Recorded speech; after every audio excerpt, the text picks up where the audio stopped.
Today we're around Truman Lake in around central Missouri, here with our boy Jeff Faulkenberry, endless season guide service. And we wanted to do a little something different as far as crappie fishing. You know, there's plenty of crappie to be caught on the lake, but there's so many feeder creeks that come in and out of this lake. And Jeff, what are we going to do today? This is what we're at.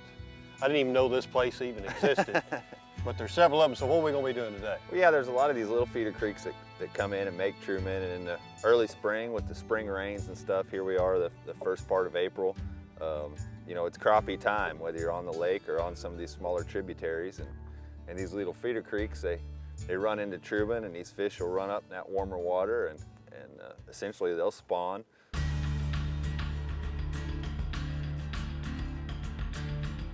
There you go. Fish on. Big old girl. Big old girl. Man, I'm about scared to do the hackberry flip on this one. That is a dandy right there. Big old girl. How about that one, Jeffy? Nice. Oh, that's right there now. That is a dandy. I mean, tell you, ain't nothing wrong with that crappie. I just gotta see. 14. It's a good one though. All right, there's another one for the whale. Kind of opened up in a little pocket right here. Still in the creek. We've come out in a little more open water. Fish on. There's the male. Caught the female, then the male. How about that? Huh? 2 for 2.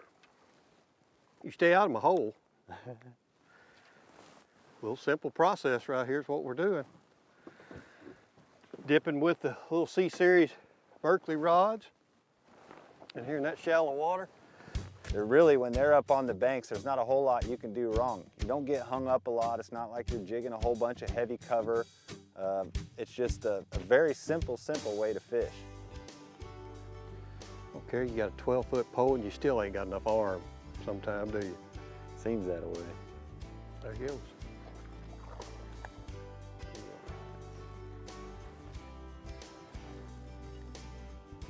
I caught the male. Maybe you get the female.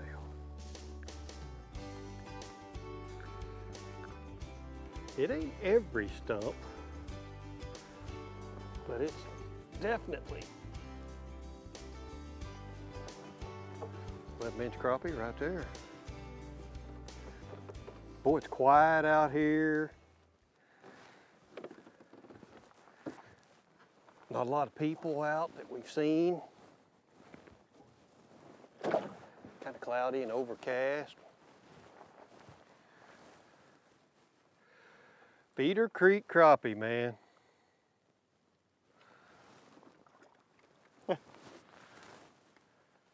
I mean, now. Stay with them now.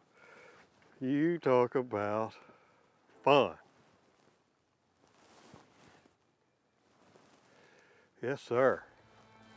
Nice eating size crappie right there, Jeff. This is a real fun, easy way for people to come out and be successful. When these fish get up on the banks, they're kind of in offensive, defensive mode. They're wanting to eat, obviously, because they've got to build up through the stress of spawn, but they're also defensive mode because you're playing in their nesting areas. You know, we happen to have a lot of this structure. Now, what would you recommend to people that say didn't have this kind of visible structure? I would say, you know, side scan your banks or look for, you know, everything. Some guys say, well, do they like sand better? Do they like rock better? You'll find fish in both areas.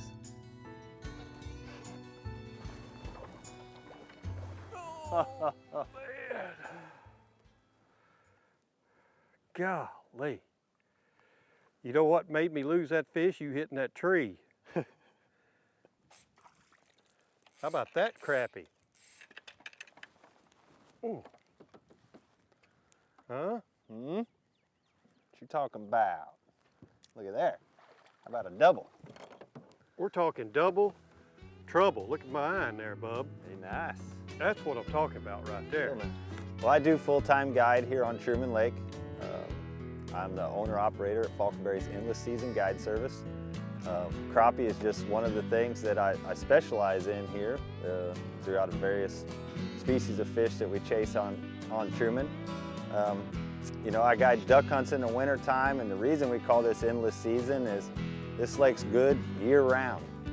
You know, we'll start in February and move right on in. Now we're in the early spring, and just like we were catching these fish today, shallow water stumps, we're getting ready to be on the spawn. These fish are virtually on the banks. You can almost see them hit. There's something going all the time. It is an endless season.